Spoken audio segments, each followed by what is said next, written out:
Equipotential surface. Topic का नाम क्या है?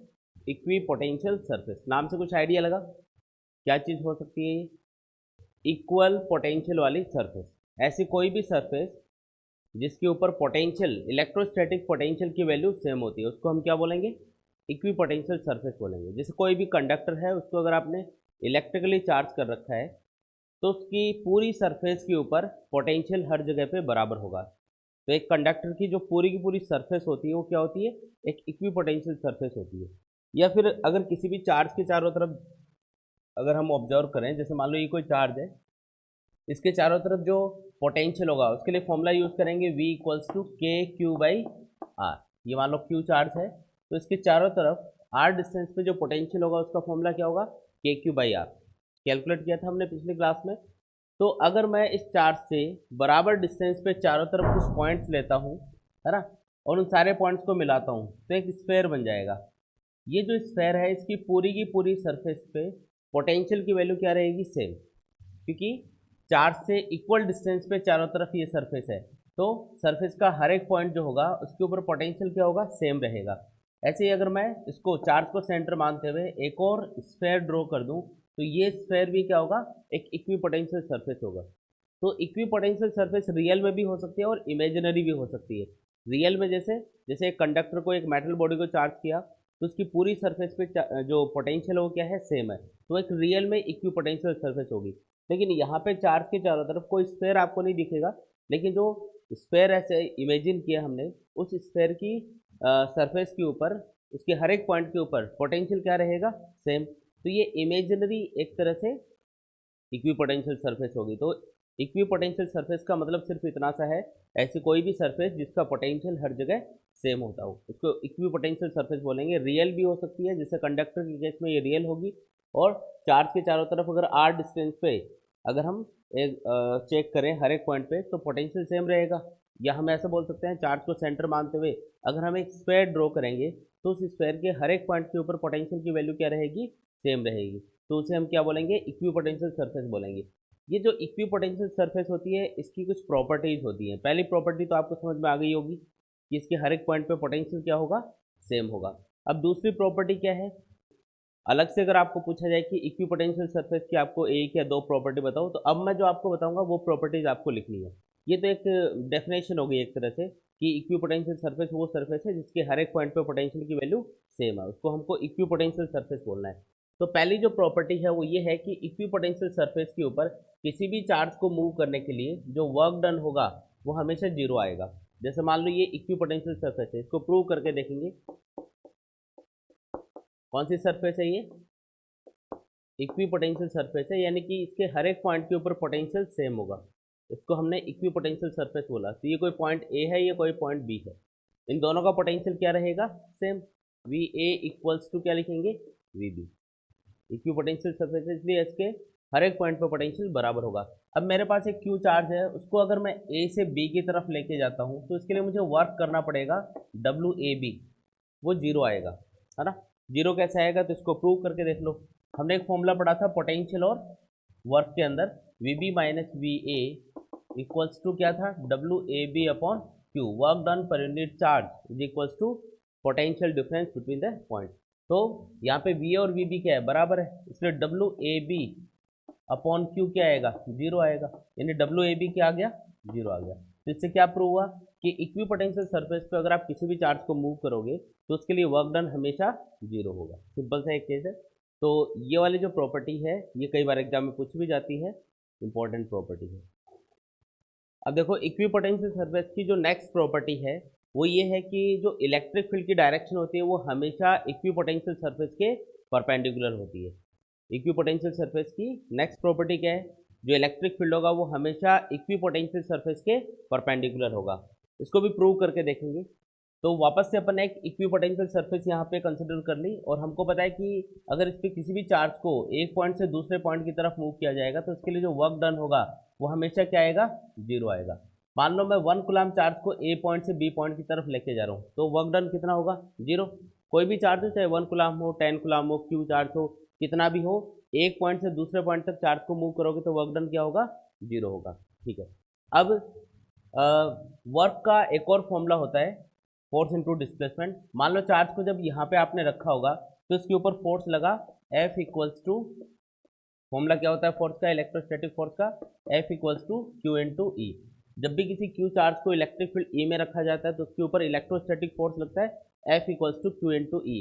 चार्ज कितना है यहाँ पे 1 कूलम्ब, तो फोर्स कितना लगेगा F equals to E. Q की वैल्यू 1 पुट कर दी, यानी कि जो फोर्स है उसका जो मैग्नीट्यूड होगा वो इलेक्ट्रिक फील्ड के मैग्नीट्यूड के बराबर होगा, क्योंकि 1 कूलम्ब चार्ज पे हम फोर्स को कैलकुलेट कर रहे हैं। मान लो ए से बी तक जब चार्ज को मूव कर रहे हो तो ये डिस्टेंस है डी आर, तो इसके लिए आपको जो वर्क करना पड़ेगा उसको लिखेंगे डी डब्ल्यू या डब्ल्यू ए बी लिख देते हैं इसको, वैसे स्मॉल वर्क होगा ये डब्ल्यू ए बी, ए से बी तक चार्ज को मूव करने में किया गया वर्क, ये होगा force into displacement F dot D R. ठीक है, फोर्स और डिस्प्लेसमेंट ये दोनों वेक्टर क्वांटिटी है और जो वर्क होता है वो स्केलर क्वांटिटी होती है, इसलिए इसको डॉट प्रोडक्ट की फॉर्म में लिखा जाएगा। अच्छा, एफ की वैल्यू किसके बराबर है यहाँ पे, ई के बराबर है, तो आप इसी को क्या लिख सकते हो, ई डॉट डी आर। यहाँ पे जो इलेक्ट्रिक फील्ड की डायरेक्शन होगी वही फोर्स की डायरेक्शन होगी, क्योंकि दोनों को हमने इक्वल पुट किया, इसका मतलब दोनों की डायरेक्शन सेम है और दोनों का मैग्नीट्यूड भी सेम है। अब यहाँ पे जब ई डॉट डी आर को ओपन करोगे तो ये क्या बनेगा, E D R cos theta. ठीक है, तो यहाँ पे हमने लिखा कि जो डब्ल्यू ए बी है, जो वर्क है वो है E D R cos theta. अच्छा, यहाँ पे ये जो थीटा है, अब देखो यहाँ पे हमने क्या देखा कि जो वर्क डन है वो तो जीरो है, इसका मतलब यहाँ पे ये जो E D R cos theta है ये जीरो होना चाहिए। पहले हमने कैलकुलेट किया था कि इक्विपोटेंशियल सरफेस पे जब आप किसी भी चार्ज को मूव करोगे तो वर्क डन हमेशा क्या आएगा, जीरो आएगा, तो यहाँ पे भी जीरो आना चाहिए। इसका मतलब ये वाली जो वैल्यू है ये क्या होनी चाहिए, जीरो। अब ये जीरो कब होगा, यहाँ पे इलेक्ट्रिक फील्ड जीरो नहीं है ना, चार्ज अगर यहाँ पे पोटेंशियल है, इक्विपोटेंशियल सरफेस की अगर हम बात करें तो यहाँ पे कुछ इलेक्ट्रिक फील्ड भी होगा, तो इलेक्ट्रिक फील्ड को जीरो नहीं मान सकते। डी आर यानी डिस्प्लेसमेंट, डिस्प्लेसमेंट भी जीरो नहीं है, क्या जीरो होगा फिर, ये कॉस थीटा जीरो होगा।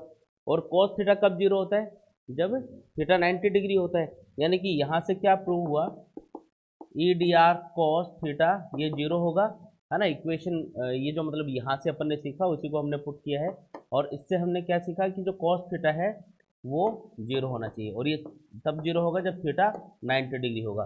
अच्छा, थीटा किसके बीच का एंगल है, तो यहाँ पे हमने जो फॉर्मूला लिखा है ई डॉट डी आर, जिसको ओपन किया था तो ये बना था E D R cos theta, तो ये थीटा हमेशा उन दोनों वेक्टर्स के बीच का एंगल होता है जिनका डॉट प्रोडक्ट हम कर रहे होते हैं। तो इलेक्ट्रिक फील्ड और डिस्प्लेसमेंट का हमने डॉट प्रोडक्ट किया तो उससे आपको कॉस थीटा मिला, मतलब थीटा किसके बीच का एंगल है, इलेक्ट्रिक फील्ड और डिस्प्लेसमेंट। डिस्प्लेसमेंट कौन सी सरफेस पे किया हमने, इक्विपोटेंशियल सरफेस पे।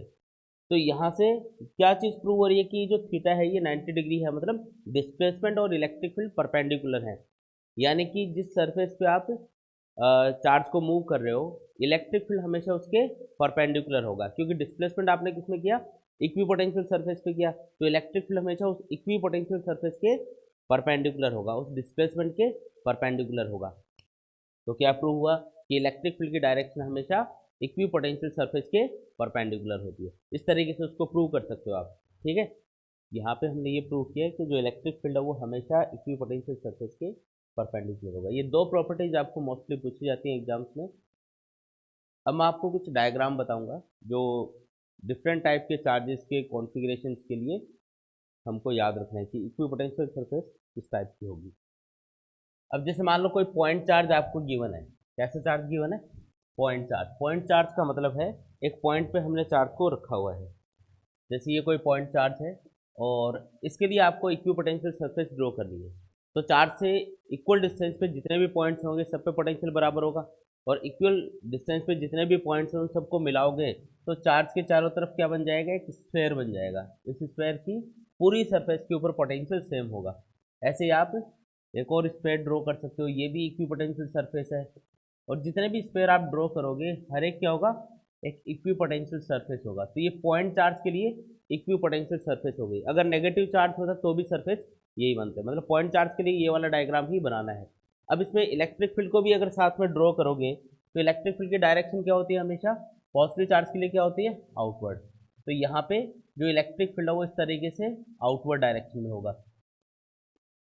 अभी हमने इलेक्ट्रिक फील्ड और पोटेंशियल इक्विपोटेंशियल सरफेस इनके बीच में रिलेशन पढ़ा था कि इलेक्ट्रिक फील्ड हमेशा इक्विपोटेंशियल सरफेस के परपेंडिकुलर होता है। क्या इस डायग्राम में ये चीज़ दिखाई दे रही है क्या अपन को, यहाँ पे जो इलेक्ट्रिक फील्ड लाइंस हमने ड्रॉ करी हैं, ये जो इलेक्ट्रिक फील्ड हमने ड्रॉ किया है, ये इन स्फेयर्स के ऊपर परपेंडिकुलर है, क्योंकि आप किसी भी स्फेयर के सेंटर से अगर आप सरफेस पे लाइन ड्रॉ करोगे, यानी कि जो रेडियस होगी वो हमेशा स्फेयर के ऊपर या सर्कल के ऊपर क्या होती है, परपेंडिकुलर होती है। तो याद रखना कि यहाँ पे ये जो लाइनें आप ड्रॉ कर रहे हो वो इन इक्वी पोटेंशियल सरफेस के ऊपर जिन पॉइंट पे ये इंटरसेक्ट कर रही है ना, उन पॉइंट्स के ऊपर क्या होगी, ये 90 डिग्री एंगल बनाएंगी। तो याद रखना है।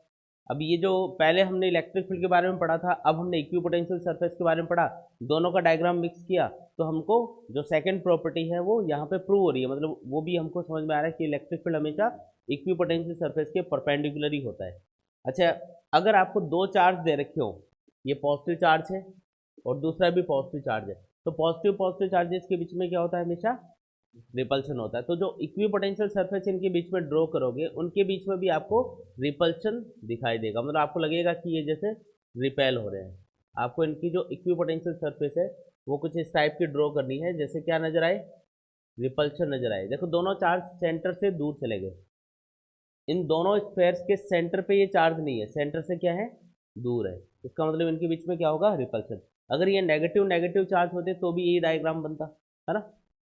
अच्छा, पॉजिटिव और नेगेटिव, हाँ नेगेटिव नेगेटिव चार्ज है तब तो सेम बनाना है, लेकिन अगर पॉजिटिव और नेगेटिव चार्ज है तब क्या करोगे, तब इनके बीच में क्या होगा, अट्रैक्शन। अट्रैक्शन होगा तो आपको क्या करना है, डायग्राम कुछ इस टाइप का बनाना है, ताकि आपको ये लगे कि भी चार्जेस अट्रैक्ट हो रहे हैं एक दूसरे से। ये देखो इस टाइप का डायग्राम बनेगा, मतलब चार्जेस सेंटर पे नहीं रहेंगे, फिर सेंटर से थोड़ा पास आ गए।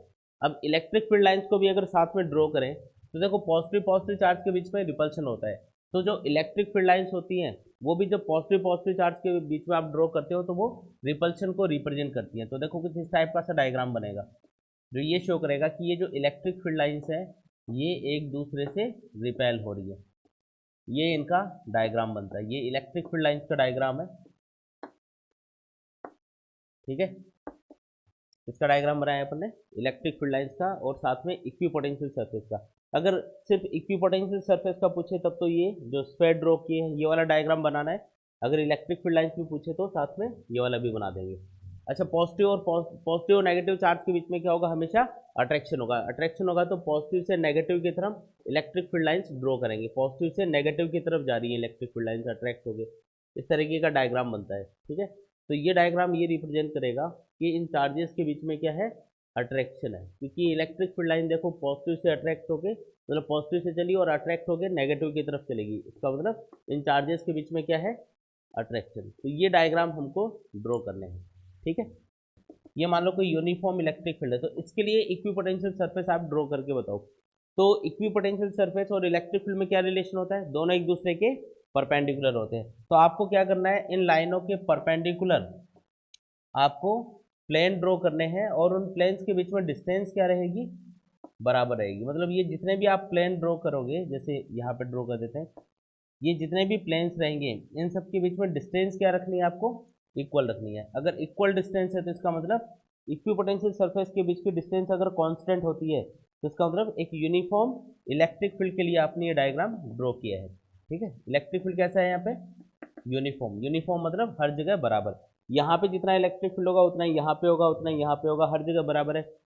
जैसे इलेक्ट्रिक फील्ड लाइंस को आपने बराबर डिस्टेंस पे ड्रॉ किया ना, वैसे इक्विपोटेंशियल सरफेस भी बराबर डिस्टेंस पे ड्रॉ करेंगे। लेकिन अगर नॉन यूनिफॉर्म इलेक्ट्रिक फील्ड हो तब, मान लो ये जो इलेक्ट्रिक फील्ड है तो ये इस डायरेक्शन में इंक्रीज हो रहा है, कौन सा इलेक्ट्रिक फील्ड है ये, इंक्रीजिंग इलेक्ट्रिक फील्ड है। मान लो ये लेफ्ट टू राइट इस तरीके से इंक्रीज होता जा रहा है, तो इसके लिए इक्विपोटेंशियल सरफेस कैसी बनेगी, तो इलेक्ट्रिक फील्ड और इक्विपोटेंशियल सरफेस के बीच का रिलेशन क्या है, दोनों एक दूसरे के परपेंडिकुलर होते हैं। लेकिन इस बार आपको जो इक्विपोटेंशियल सरफेस है उनके बीच की डिस्टेंस को चेंज करना है। कैसे चेंज करेंगे, देखो जहाँ पे इलेक्ट्रिक फील्ड ज़्यादा होता है वहाँ पे इलेक्ट्रिक फील्ड लाइन ज़्यादा पास पास होती है, और जहाँ पे इलेक्ट्रिक फील्ड कम होता है वहाँ पे इलेक्ट्रिक फील्ड लाइन दूर दूर होती है। तो उसी तरीके से जहाँ पे इलेक्ट्रिक फील्ड ज़्यादा होगा, इधर जा रहे हैं तो इलेक्ट्रिक फील्ड बढ़ता जा रहा है, तो इस डायरेक्शन में इक्विपोटेंशियल सरफेस के बीच की डिस्टेंस को कम करते जाएंगे।